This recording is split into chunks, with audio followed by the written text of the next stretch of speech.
ही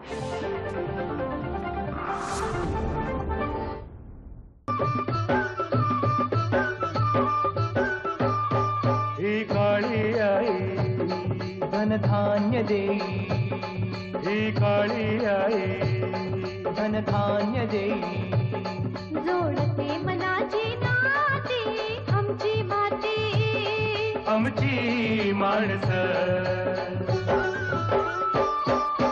आमची माती, आमची माणसं, आमची माती, आमची माणसं, आमची माती, आमची माणसं, आमची माती, आमची माणसं.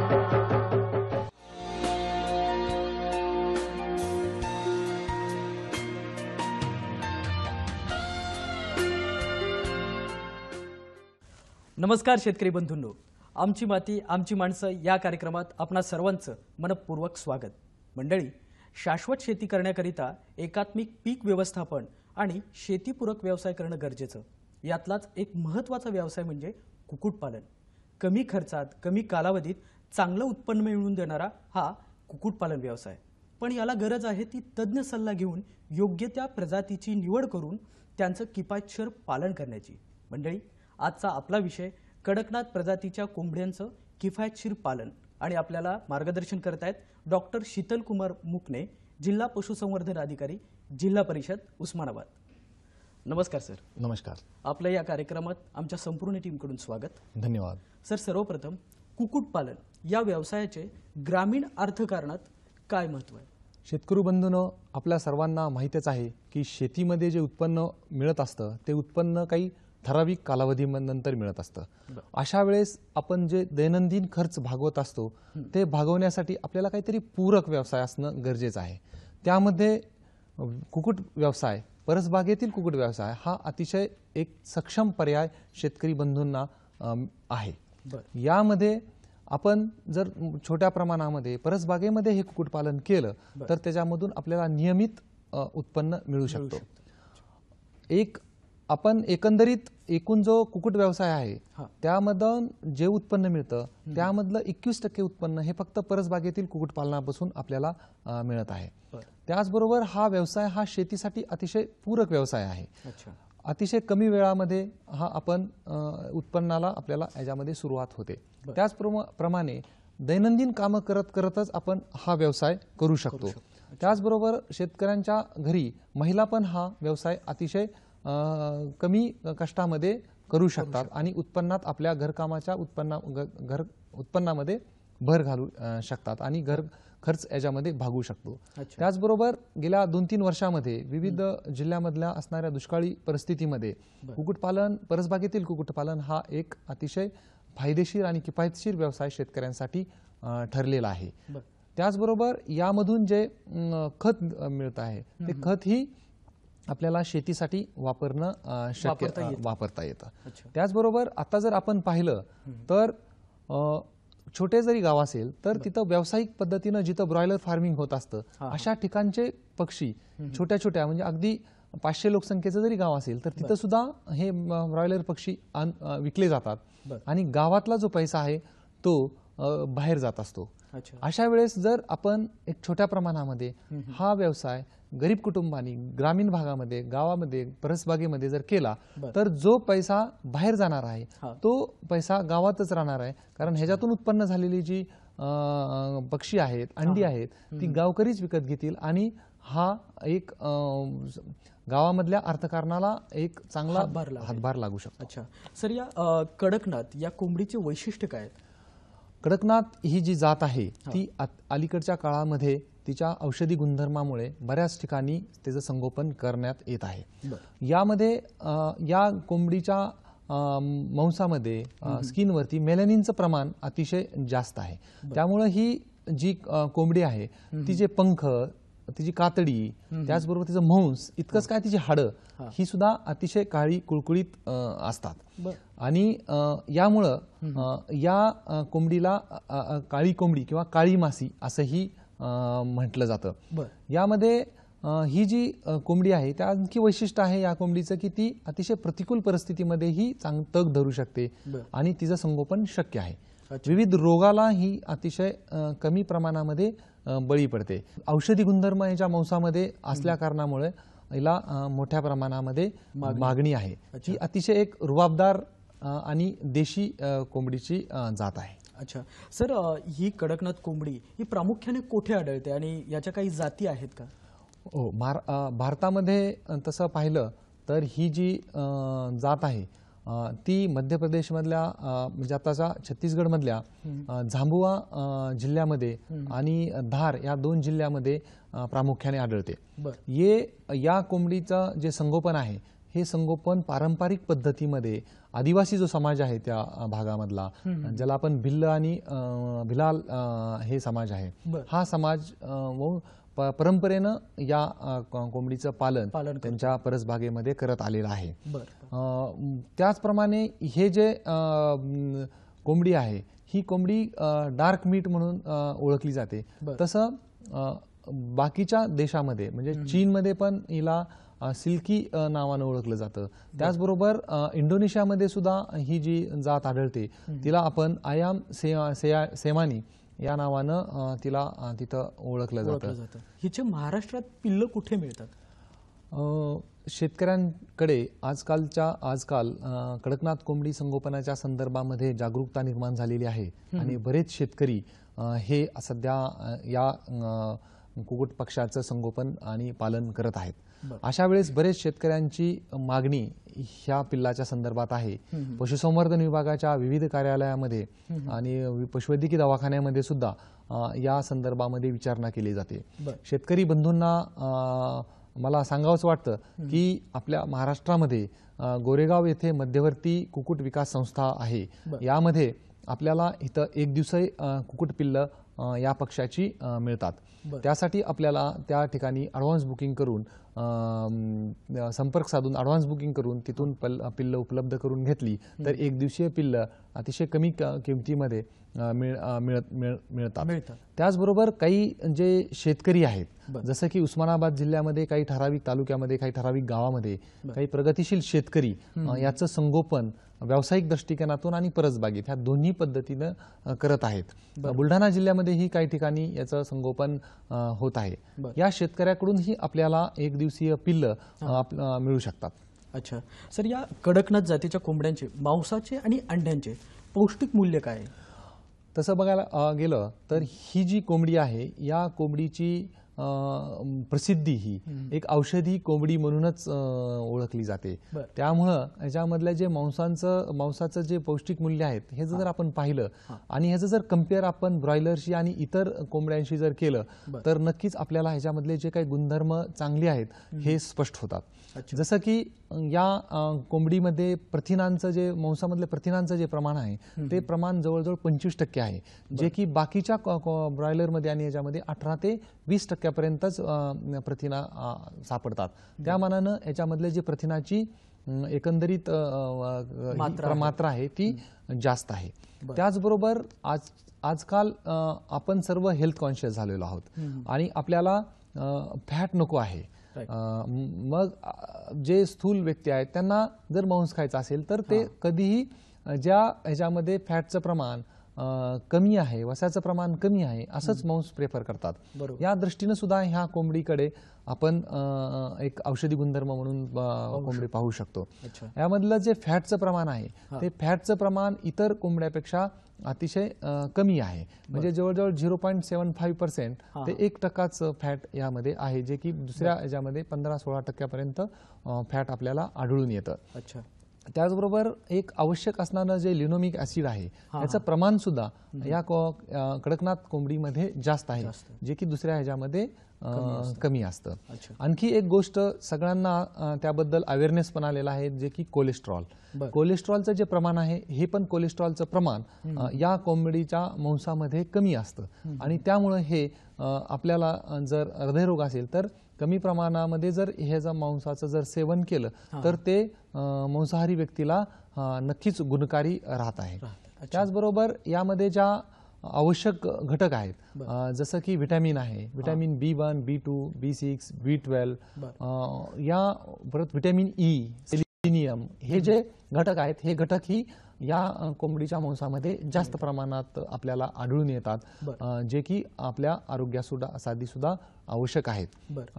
त्याचप्रमाणे जर क्षाराचं प्रमाण आहे, म्हणजे आपण मिनरल्स म्हणू शकतो, त्यामध्ये कॅल्शियम आहे, फॉस्फरस आहे, मॅग्नेशियम आहे, झिंक आहे, हे प्रमाण सुद्धा या पक्ष्यांच्या मांसामध्ये जास्त आपल्याला आढळून येतं. तुलनात्मक. अच्छा सर, डार्क मीट याचा अर्थ काय? डार्क मीट हा सरळ जर आपण ह्याच्यामध्ये विचार केला तर ज्या मीटचा कलर थोडा डार्क आहे, ब्लॅक आहे, अशाला आपण डार्क मीट म्हणतो, ब्लॅकिश कलर. आणि हे जे कडकनाथ कोंबडी आहे, त्या कडकनाथ कोंबडीचा नैसर्गिकच मेलॅनिनचं प्रमाण जास्त असल्यामुळं कलर हा तो ब्लॅक आहे, म्हणून ह्या मीटला डार्क मीट म्हटलं जातं. अलीकडच्या कालावधीमध्ये डार्क मीटला मागणी ही जास्त वाढत आहे, कारण त्याच्यामध्ये औषधी गुणधर्म आहेत. या मध्ये पर्टिक्युलरली युरोप आणि आशियामध्ये आपल्याला डार्क मीटची मागणी आता आजकाल जास्त वाढत आहे. यामध्ये जे मगाशी मी आपल्याला सांगितलं की याच्यामध्ये जे काही कोलेस्ट्रॉलचं प्रमाण असेल किंवा प्रोटीनचं पर्सेंटेज असेल, हे दुसऱ्या ह्याच्याशी कम्पेअर केलं तर ह्याच्यामध्ये नक्कीच तुलनात्मक दृष्ट्या चांगला आहे. यामुळं या मीटला मोठ्या प्रमाणामध्ये मागणी आहे. अच्छा सर, या मांसाबद्दल तुम्ही औषधी गुणधर्म सांगितलेत, पण त्याचबरोबर अंड्यातील औषधी गुणधर्म काय आहेत? ज्याप्रमाणे या कोंबडीचं मांस हे औषधी गुणधर्म युक्त आहे, तसंच त्याची अंडी सुद्धा अतिशय पौष्टिक म्हणून ओळखली जातात. यामध्ये जो सगळ्यात महत्त्वाचा गुणधर्म आहे तो रक्तदाब असणाऱ्या किंवा डोकेदुखी असणाऱ्या अस्थमा पेशंट यांना साधारणतः जास्त करून वृद्ध व्यक्तींसाठी यांचं अंड हे गुणकारी आहे. त्याचबरोबर ह्याच्यामध्ये असणारं प्रोटीन आणि अमायनो ऍसिड हे दोन्ही मोठ्या प्रमाणात असल्या कारणामुळं ही आपल्याला ह्या अंडे औषधी गुणधर्म आहे. या अंड्याच्या बाबतीत औषधी गुणधर्म आहेत. या जातीचं जर संगोपन करायचं असेल तर कशा पद्धतीने करावं?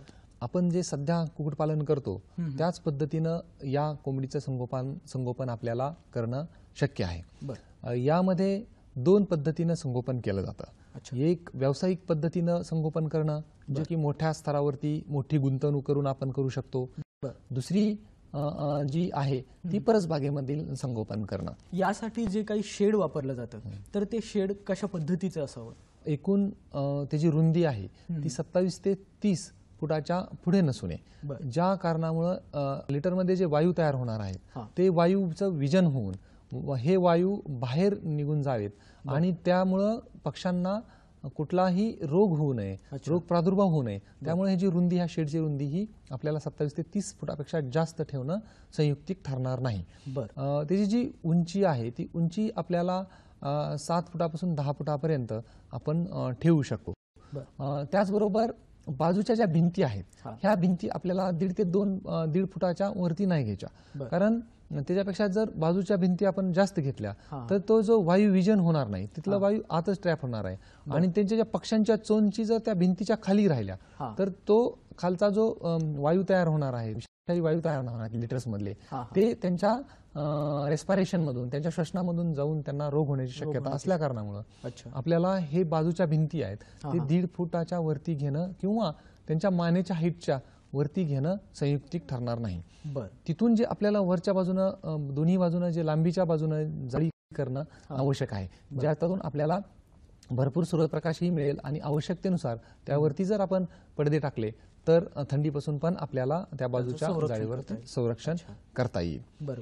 लांबीच्या दृष्टीनं जर आपण पाहिलं तर आवश्यकतेनुसार आपल्याला किती भांडवल त्याच्यात गुंतवायचंय, आपल्याला किती पक्ष्यांचं संगोपन करायचंय, त्याच्या अनुषंगानं आपण लांबीच्या संदर्भामध्ये स्वतः नियोजन करू शकतो. अच्छा, या शेडच्या बाजूला काही झाडं वाढवणं वगैरे असे काही प्रकार असतात, तर याबद्दल काय मार्गदर्शन करता येईल? शेडच्या बाजूनं झाडं लावणं हे संयुक्तिक होणार नाही, कारण बऱ्याच वेळेस असं होतं की जे प्रवासी पक्षी असतात किंवा एका देशातून दुसऱ्या देशात येणारे किंवा एका ठिकाणाहून दुसऱ्या ठिकाणी जाणारे हे बऱ्याच वेळेस बरेच विषाणू जीवाणू स्वतःबरोबर घेऊन येत असतात.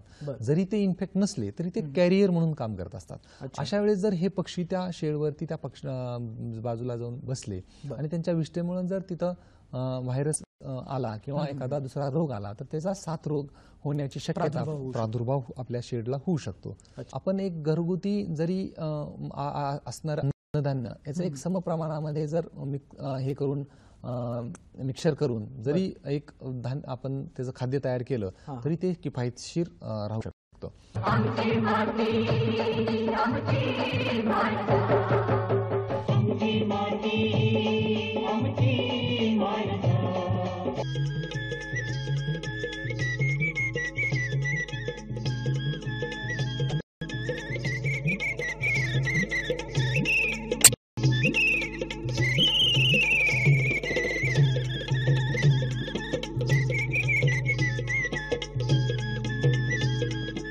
आमची माती आमची माणसं प्रसारण सोमवार ते बुधवार आणि शुक्रवार संध्याकाळी 6:30 वाजता.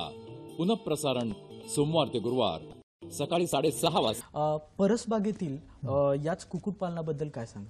पारंपरिक पद्धतीनं आपल्याकडे काही खुराडे आपण करत असतो. त्याच्यात जर एक काही मॉडिफिकेशन केले आणि प्रत्येकाला 1.25 स्क्वेअर फूटची इतक्या आसपास किंवा 1.5 स्क्वेअर फूट इतकी जागा देऊन त्या पद्धतीनं आपल्याकडे असणाऱ्या पक्ष्यांची संख्या धरून जर असे शेड छोटेसे निवारे तयार केले, त्याला आपण खुराडे म्हणू, असे जर खुराडे तयार केले तर परसबागेमध्ये याचं संगोपन अतिशय योग्य पद्धतीने होऊ शकतो. सर, यांच्या खाद्याचं नियोजन कसं करायचं? अगं आपण ज्यावेळेस व्यावसायिक पद्धतीनं मोठ्या प्रमाणात 1000-1500च्या प्रमाणामध्ये जर ह्याचं संगोपन किंवा शेड आपण करत असू तर इथं आपल्याला मार्केटमध्ये बऱ्याच ब्रँडचे विविध खाद्य मिळत असतात. ते खाद्य घेऊनही आपण आपलं व्यावसायिक पद्धतीचं कुक्कुटपालन कडकनाथचं आपण करू शकतो, नियोजन करू शकतो. आणि परसबागेतील याबरोबर परसबागेमध्ये ज्यावेळेस आपल्याला हे कुक्कुटपालन करायचं असतं त्यावेळेस आपण एक घरगुती जरी असणारं अन्नधान्य याचं एक समप्रमाणामध्ये जर हे करून मिक्सर करून जरी एक धान्य आपण त्याचं खाद्य तयार केलं तरी ते किफायतशीर राहू शकतं. त्यासाठी आपल्याकडे असणारे जे मका आहे, सोयाबीन आहे, तेल आहे, ह्या गोष्टीचा विचार करून आपण एक चांगला फॉर्म्युलेशन करू शकतो. उदाहरण द्यायचं झालं तर 10 किलोचा जर आपल्याला पक्ष्यांसाठी खाद्य तयार करायचं आहे अशा वेळेस आपण एक 5.5 किलो जर मका घेतली, त्याचबरोबर 3.5 किलो सोयाबीन घेतलं, त्याच्यामध्ये 300 ml एक खाद्यतेल टाकलं आणि त्याच्यामध्ये एक 200 ग्रॅम ते 300 ग्रॅम पर्यंत आपण फिश मिल टाकलं. आता ग्रामीण भागामध्ये फिश मिल जर नाही मिळालं तर बऱ्याच बाजारामध्ये सुके जे हे असतात बोंबील वगैरे असतात अशांचे जे वाळलेले असतात त्याचा जरी चूर्ण करून त्याला बारीक करून ह्याच्यामध्ये टाकलं तरी सुद्धा आपल्याला त्याचा उपयोग होऊ शकतो. त्याचबरोबर त्याला आवश्यक असणारे जे व्हिटॅमिन्स आहेत, जीवनसत्व आहेत, मिनरल्स आहेत, आपण त्याला क्षार म्हणतो, हे ह्याच्यासाठी जर आपण त्याच्यामध्ये बाजारात मिळणारे मिनरल मिक्सरच्या पुड्यामधलं 100-200 ग्रॅमचं मिनरल मिक्सरचा त्याच्यामध्ये टाकलं तर एक संतुलित खाद्य घरच्या घरी बनू शकतं. या सर्वांचं एक मिक्सर करून जर आपण ते खाद्य म्हणून वापरलं तर आपल्याला खर्च ह्याच्यामध्ये बराच कमी होतो. कारण आपल्याला माहिती आहे की एकूण जो खर्च कुक्कुटपालनामध्ये होत असतो त्याचा 70% खर्च हा फक्त खाद्यावर होत असतो. त्यामुळं आपण जर असं घरच्या घरी केलं तर आपल्याला खूप कमी खर्चामध्ये आपल्याला हे खाद्य तयार करता येईल. मका आहे ती एनर्जीचं, कार्बोहायड्रेटचं काम करणार आहे. त्याच्यामधलं जे सोयाबीन आहे ते प्रोटीनचं काम करणार आहे. जो तेल टाकणार आहे ते आपल्याला जे फॅट म्हणून त्या ह्याच्यामध्ये हे राहणार आहे. आणि वरून जो मिनरल मिक्सर आणि व्हिटॅमिन्सचं आपण मिश्रण टाकणार आहे त्याच्यामुळे तो एक अतिशय संतुलित खाद्य घरच्या घरी कमीत खर्चामध्ये आपल्याला ह्याच्यापासून मिळवता येईल. बरं, या कडकनाथ कोंबडीचे मांस आणि अंडी यांचं उत्पादन कधीपासून चालू होतं? या कुक्कुट पक्ष्यांची वाढ 12 ते 14 आठवड्यामध्ये एक 1.25 ते 1.5 किलो पर्यंत होत असते. अशा वेळेस 14 आठवड्यापासून ते 18 आठवड्यापर्यंत आपण ह्याच्यामधले नर हे विक्रीला बाजारामध्ये विक्री करू शकतो, कारण ते त्याच्यामध्ये तेवढी वाढ झालेली असते. 18 आठवड्यापासून यांच्या अंड्याची उत्पादनता चालू होते. सुरुवातीला ही अंडी छोटी असतात, परंतु 22व्या आठवड्या मात्र अंड्याची साईज आणि ह्याची वारंवारिता ही रेग्युलर चालू होते. 21व्या-22व्या आठवड्यापासून हे पक्षी अंडी रेग्युलर द्यायला चालू करतात. अच्छा. ही जरी आपण अगोदर उल्लेख केला त्याप्रमाणे काटक जरी असली तरी काही रोग याला पण होतात. त्याचं योग्य आपण जर काळजी घेतली तर आपण या रोगांपासून आपण त्यांचं रक्षण करू शकतो. यामध्ये जे रोग आहेत ते पर्टिक्युलरली त्यांना बाह्य परोपजीवी होतात, जसं की लिका असतात, वा असतात, ह्या आपल्याला खुराड्यामध्ये येऊ शकतात.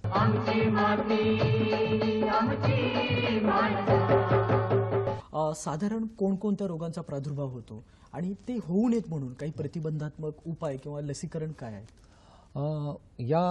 ही जरी आपण अगोदर उल्लेख केला त्याप्रमाणे काटक जरी असली तरी काही रोग याला पण होतात. त्याचं योग्य आपण जर काळजी घेतली तर आपण या रोगांपासून आपण त्यांचं रक्षण करू शकतो. यामध्ये जे रोग आहेत ते पर्टिक्युलरली त्यांना बाह्य परोपजीवी होतात, जसं की लिका असतात, वा असतात, ह्या आपल्याला खुराड्यामध्ये येऊ शकतात. यांना जर आपल्याला हे करायचं असेल, कंट्रोल करायचं असेल, त्यांच्यावर नियंत्रण करायचं असेल तर आपल्याला कीटकनाशकाची योग्य मात्रा फवारून शेडमध्ये फवारून जे होल्स आहेत, छिद्र आहेत, त्याच्यामध्ये जर फवारली तर यांचा आपल्याला नायनाट करता येऊ शकतो. आंतरक्रमी पण होतात ह्यांना, कारण परसबागेमध्ये जर फिरत असेल तर यांना गोलक्रमी आणि पट्टक्रमी जंत हे होत असतात. अशांना जर आपण पॅपरॅझिन किंवा फेनबेंडाझॉल हे जर दिले तर याच्यामधून आपल्याला गोलक्रमी आणि पट्टक्रमी यांचा प्रतिबंध करता येईल. आपण याच्याकडे जर रोगांच्या दृष्टीने बघितलं तर याच्यामध्ये मॅरेक्स नावाचा डिसीज, राणीखेत नावाचा डिसीज, गंबरू नावाचा डिसीज, परत एक फाऊलपॉक्स नावाचा डिसीज, हे रोग आपल्याला प्रामुख्यानं यामध्ये दिसतात. यामध्ये या सर्व ज्या रोग आहेत त्या रोगावरती लसीकरण आपल्याला उपलब्ध आहे. ते लसीकरण जर आपण वेळेवर केलं, जसं की मॅरेक्स डिसीज जो आहे त्याचं 1 दिवसीय पिल्लांना जन्मल्याच्या दिवशी जर लसीकरण केलं तर आपल्याला मॅरेक्स डिसीजच्या रोगापासून आपल्याला संरक्षण मिळतं. त्यानंतर आपण लासोटाचं वॅक्सिनेशन करतोय, फाऊलपॉक्स गंबरूचं वॅक्सिनेशन करू शकतो आणि त्याचबरोबर आपल्याला फाऊलपॉक्सचं पण लसीकरण करता येईल. 50 दिवसाच्या कडकनाथ कोंबडीमध्ये फाऊलपॉक्स हा जो रोग आहे तो बऱ्यापैकी दिसतो. याच्यामध्ये मृत्यूक जरी जास्त झाली नाही तरी परंतु प्रोडक्शन आणि हे आरोग्य हे दोन्हीही धोक्यात येत असतं. त्यामुळं जर याचं योग्य वेळी म्हणजे 19व्या-50व्या दिवशी जर याचं लसीकरण केलं तर आपल्याला या रोगापासून याचं रक्षण करणं शक्य आहे. अच्छा, म्हणजे वेळेवरती लसीकरण आणि उपाययोजना करून आपण बऱ्यापैकी या रोगांचा प्रादुर्भाव आपण आटोक्यात आणू शकतो. सर, आपण खूप महत्त्वाचं मार्गदर्शन केलं. आम्हाला नक्कीच खात्री आहे की आपल्या शेतकरी बंधूंना याचा नक्कीच लाभ होईल. तुम्ही आलात, या कार्यक्रमात सहभागी झालात, याबद्दल आपला आभार. नमस्कार.